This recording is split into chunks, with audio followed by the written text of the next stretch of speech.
Il y a à peine 2 mois, un tireur a ouvert le feu dans une salle de danse lors d'une célébration du Nouvel An lunaire, tuant 11 personnes et en blessant 9 autres. Une tragédie qui a transpercé l'âme de cette nation ici à Monterey Park, dans la vallée de San Gabriel, au cœur de la communauté asiatique des États-Unis. C'est là que Joe Biden a déployé ses derniers efforts pour lutter contre la violence armée en publiant un décret pour renforcer la loi bipartite sur le contrôle des armes à feu qu'il a signé le 25 juin 2022, élargissant la vérification des antécédents des acheteurs de moins de 21 ans et réprimant le trafic d'armes entre États.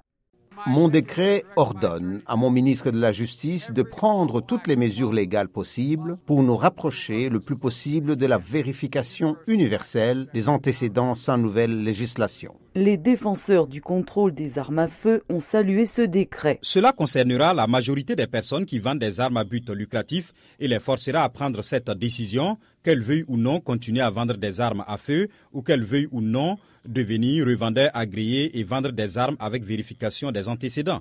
La loi sur les communautés plus sûres adoptée l'an dernier réserve un financement fédéral aux États pour créer et mettre en œuvre des lois préventives qui empêchent les agresseurs domestiques condamnés d'acheter des armes à feu et consacrent davantage de moyens au programme d'intervention contre la violence et aux services de santé mentale. M. Biden fait pression pour plus d'actions du Congrès, notamment pour rétablir l'interdiction des armes d'assaut et supprimer la législation qui protège l'industrie des armes à feu de poursuites judiciaires.